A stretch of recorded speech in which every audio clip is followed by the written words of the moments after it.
नमस्कार मेरे प्यारे देशवासियों, वॉट अ राइड।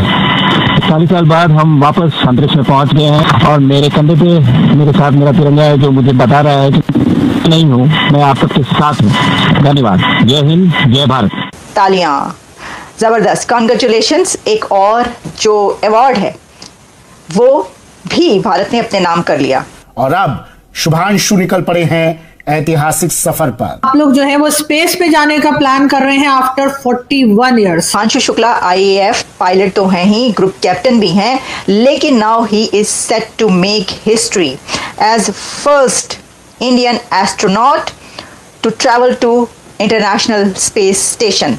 लखनऊ के रहने वाले शुभांशु शुक्ला आज भारत का नाम रोशन कर रहे हैं। एक तरफ चंद्रयान 3 वाली कामयाबी वो 2023 में उन्होंने मनाई, अब वो कह रहे हैं जी कि हम तो we have been looking for a space station चाहते हैं। पहला ऐसा मौका जब एक इंटरनेशनल स्पेस स्टेशन जो कि कई देश मिलकर के उसको चलाते हैं, जैसे आपको पता होगा, तो उसमें ये पहले आने वाले हैं। इनके पहले राकेश शर्मा जी थे जो स्पेस में गए थे। ख्वाजा आसिफ साहब ने कहा हम तो अमेरिका के बगैर रह ही नहीं सकते, वो तो वेंटिलेटर है हमारा, हम घुटनों पे आ जाएंगे अगर अमेरिका ने कोई कदम उठा लिया। देखें कि बेगर्स कांट बी चूजर्स। ये बहुत बड़ी बात है कि इंटरनेशनल स्पेस स्टेशन में अब पहला भारतीय शामिल हो चुका है। गो कि आप जानते हैं कि उनका तो अपना स्पेस स्टेशन। जय हिंद दोस्तों, स्वागत है आपका हमारे एक और नई वर्ल्ड स्पेशल न्यूज में। दोस्तों, भारत ने एक बार फिर से इतिहास रच दिया है। 43 वर्ष बाद कोई भारतीय फिर से स्पेस में जाने का सफर तय कर चुका है। जी हाँ दोस्तों, इससे पहले भारत के राकेश भी स्पेस मिशन में जा चुके हैं, लेकिन कल का मिशन भारत के भविष्य के लिए बहुत ही ज्यादा महत्वपूर्ण है, क्योंकि इसरो भी 2030 तक अपना स्पेस स्टेशन अंतरिक्ष में स्थापित करने का प्लान कर चुकी है। तो इस लिहाज से शुभांशु शुक्ला का ये स्पेस का सफर भारत के लिए बहुत ही ज्यादा महत्वपूर्ण माना जा रहा है। वहीं दोस्तों, शुभांशु शुक्ला ने अंतरिक्ष में पहुंचते भारतीयों के लिए एक सीधा संदेश दिया है। इसमें उन्होंने भारतीयों को संदेश दिया, नमस्कार मेरे प्यारे देशवासियों, 43 वर्ष बाद हम फिर से अंतरिक्ष में पहुंच गए हैं। बहुत ही कमाल का सफर था। इस सफर में हम 7.5 किलोमीटर प्रति सेकंड की रफ्तार से पृथ्वी के चक्कर लगा रहे हैं। वहीं उन्होंने कहा कि ये सिर्फ मेरी अंतरिक्ष यात्रा नहीं है, बल्कि हमारे देशवासियों के अंतरिक्ष में स्पेस स्टेशन स्थापित करने की उपलब्धि है। मेरे कंधों पर हमारे देश का झंडा लगा है, जिसमें देखकर मुझे बहुत ही खुशी हो रही है। दोस्तों, इस संदेश पर पाकिस्तान की मीडिया की तरफ से भी प्रतिक्रिया आई, जिसे सुनकर के आपको बहुत ही ज्यादा मजा आने वाला है। तो बिना देरी के वीडियो शुरू करते हैं। आपको पता है कि स्पेस की दुनिया में और जो स्पेस एक्सप्लोरेशन है उसके अंदर भारत ने अपना कितना बड़ा नाम ऑलरेडी बना लिया है। और आप ये भी जानते हैं कि गगनयान मिशन क्या है। गगनयान मिशन पे हम पहले भी बात कर चुके हैं। उसका इंतज़ार है सबको, जो कि 2026 में गगनयान मिशन कहा जा रहा है कि होने जा रहा है।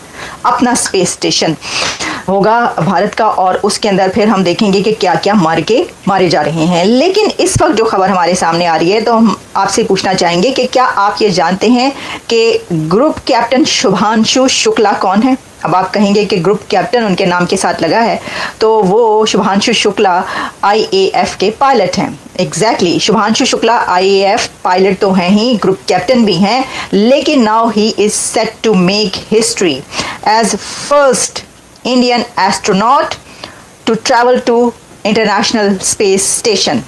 यानी शुभांशु शुक्ला वो पहले भारतीय बनने जा रहे हैं जो कि इंटरनेशनल स्पेस स्टेशन में ट्रैवल करेंगे। ज़बरदस्त, कॉन्ग्रेचुलेशंस। एक और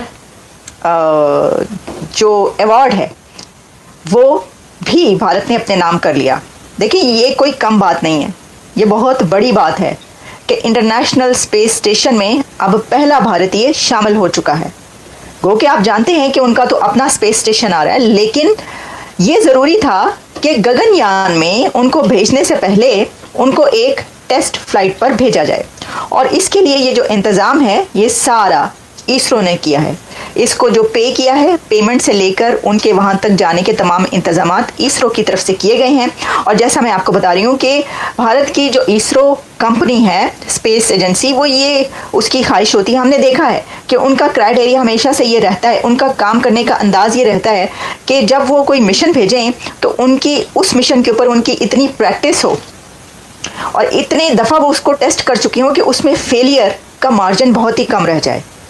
देखिए, उनका एक फेलियर जो काफ़ी साल पहले हुआ था वो आपको याद होगा, लेकिन उस फेलियर के बाद उन्होंने ऐसे लर्न किया है ये सबक कि वो कहते ना कि उसको छुट्टी ना मिली जिसने सबक याद किया। वो कहते हैं कि मकतब इश्क का ये दस्तूर निराला देखा, मकतब इश्क का ये दस्तूर निराला देखा, उसको छुट्टी ना मिली जिसने सबक याद किया। इसका मतलब वैसे तो आपको समझ ही गए होंगे, आप मुझसे ज़्यादा सियाने हैं, मुझसे ज़्यादा चालाक और समझदार हैं। मैं तो चालाक नहीं हूँ, समझदार थोड़ी बहुत कोशिश करती हूँ होने की। लेकिन इसका मतलब ये है कि जो कुछ सीख लेता है ना, लर्न कर लेता है, फिर उसको सारी ज़िंदगी छुट्टी नहीं मिलती, फिर उसको ब्रेक नहीं मिलता, उसको ये टाइम नहीं मिलता कि वो कुछ और कर सके, क्योंकि फिर उसके कंधों पे जिम्मेदारी आ जाती है ना, रिस्पॉन्सिबिलिटी आ जाती है। आपने जब एक रिस्पॉन्सिबिलिटी उठा ली, जब आपने एक मार्का सर कर लिया, फिर आपने उससे अगले मार्के सर करने। आप लोग जो है वो स्पेस पे जाने का प्लान कर रहे हैं आफ्टर 41 ईयर्स, क्या कहेंगे आप सर? जी, ये सिर्फ स्पेस नहीं है, ये ISS जो इंटरनेशनल स्पेस स्टेशन है उस पर भी ये जाएंगे। राकेश शर्मा साहब ISS में नहीं गए थे, वो सिर्फ स्पेस में गए थे। तो शुक्ला जी जो हैं, सौरभ शुक्ला ही नाम है ना उनका, मैंने ध्यान नहीं दिया क्या जी, सौरभ शुक्ला ही नाम या शुभांशु शुक्ला नाम है? शुक्ला तो मुझे शुभांशु शुक्ला। तो ग्रुप बंगाली है क्या ये इनका नाम?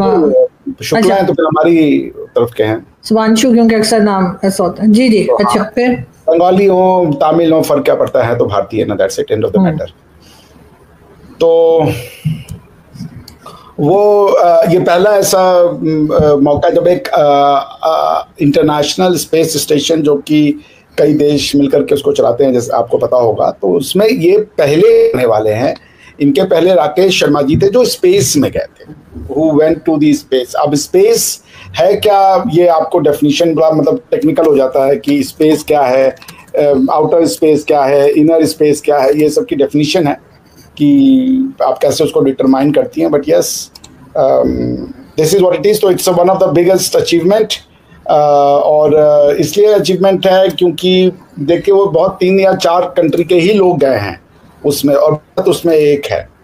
तो भारत की जो आइडेंटिटी है वो एक जो नया वर्ल्ड ऑर्डर है, जो टेक्नोलॉजी ड्रिवन है, जो साइंस ड्रिवन है, जो नॉलेज ड्रिवन है, भारत ने उसमें अपनी पैठ बना ली है। भारत उसका एक इम्पॉर्टेंट प्लेयर के रूप में निकल के आया है। बात आपको ध्यान रखनी पड़ेगी। जैसे पाकिस्तान की आइडेंटिटी आज की डेट में है फॉर टेररिज्म, या कहीं पे किसी को मारना मरवाना है तो पाकिस्तान है।